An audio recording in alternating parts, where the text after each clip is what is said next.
From one-hit wonders to promising talent that went down the drain for reasons unknown, it hits different when an NBA player you were rooting for disappoints you, and it happens far too often for my liking. So many NBA players have suddenly lost their mojo, like Adam Morrison. In the 2006 NBA draft, Morrison was chosen as the third overall choice. Even though he was dubbed the draft class bust before it even happened, he surprisingly had a successful first season. I mean, his average was good, and he finished with nearly 12 points. Many people were shocked by this, and they kept a careful eye on him when he began his sophomore year. Suddenly, he was demoted from the starting lineup owing to his 37% shooting percentage and poor defense. His career statistics took a nosedive, and he was moved to the Lakers along with Shannon Brown. Despite having 2 rings, he hasn't helped a team since his debut season. His skills skedaddled long ago. Sometimes it's your attitude that lets you down, which happened in the case of Allen Iverson. On paper, Allen Iverson doesn't appear to have wasted any potential at all. He was an MVP winner, an 11-time All-Star, and a 4-time league scoring leader. The former Georgetown Hoya averaged 26.7 points and 6.2 assists over 14 seasons. Then what happened? Iverson was anything but a star in the locker room. Despite the fact that he may have been one on the court, he frequently argued with head coach Larry Brown and had a well-publicized outburst when Brown schooled him for skipping practice too often. Then he was traded to the Denver Nuggets following numerous run-ins with the front office, which included showing up late to the Sixers fan appreciation night. Before being traded to the Detroit Pistons, he was productive for a season and a half with Denver. Then his decline started after being forced to the bench due to injuries. Iverson declared that he'd rather retire than be a bench player just after signing a 1-year contract with the Memphis Grizzlies. During that year, he tried making a comeback with the Sixers and appeared to be a shadow of his former self. You might ask, how did he waste his talent? Well, despite his stats, the man's work ethic was lacking. He might have earned a few championship rings and established himself as a true legend if he'd been dedicated to working out and prioritizing the team before himself. Nobody wants a ball hog who can shoot, and what a shame it is when players get lazy, right? Yes, I'm looking at you, Eddie Curry. He worked as a well-paid water boy for a couple seasons.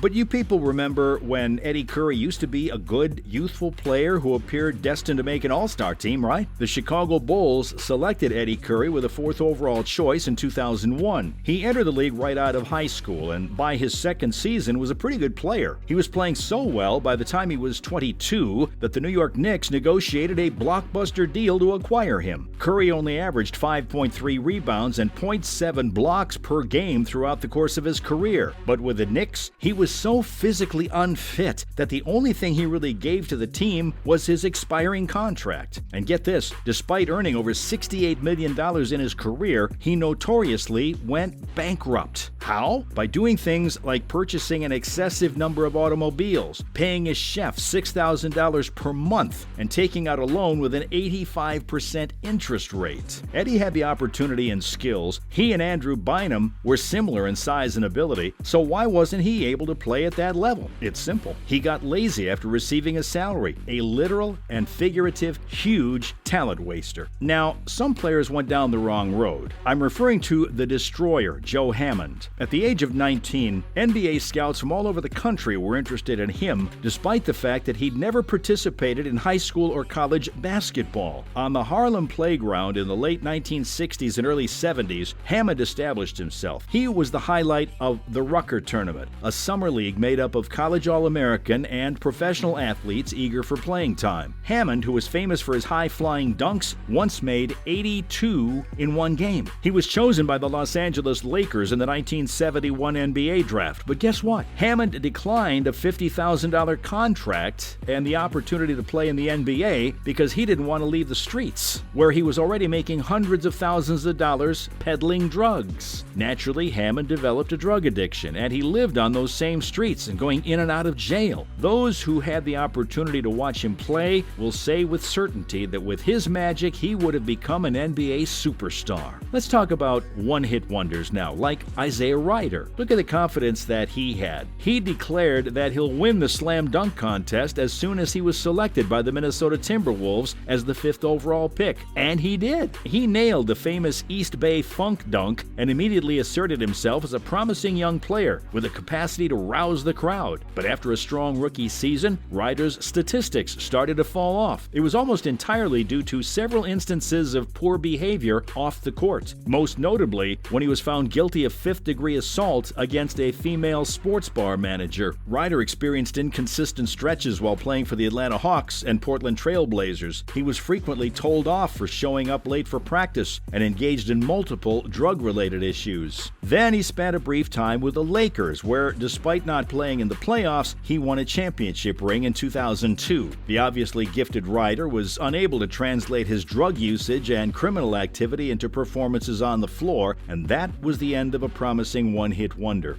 Oh, and what about the disappearing act like that of Morris Almond? The Utah Jazz selected Morris Almond with the number 25 overall choice in the 2007 NBA draft. He was sent to the Utah Flash D-League team, where he quickly rose to the top of the league. In fact, he was called the Kobe of the D-League. In his first season, he had 2 games with 50-plus points and a very impressive NBA resume, including a D-League MVP award. But for some reason, he never appeared to settle into a certain scoring role in the NBA. He was passed between various teams, and as of right now, no one knows where he is. Now, an alcohol addiction took away the magic of this promising NBA player. One of the more shocking NBA stories was that of Vin Baker. He entered the league in 1993 after 4 stellar years at the university. Analysts dubbed him America's best-kept secret. Baker was commended for his work ethic on and off the court, despite putting in countless hours by himself in the gym. In his first 5 years, Baker, who modeled himself after Celtics star Kevin McHale, was a 3-time All-Star and appeared destined to join the league's finest power forwards. Shortly after he joined the Sonics in 1996, everything started to go downhill. His on-court play began to drastically deteriorate, and his teammates and coaches realized that he was dealing with an alcohol addiction. During a decade of poor choices, he's thought to have spent all $100 million of his career earnings on booze. According to reports from 2015, Baker was training to run a Starbucks franchise in an effort to get his life back on track. And that's all about some of the NBA players who, sadly, lost their magic. Put it on the floor and get by.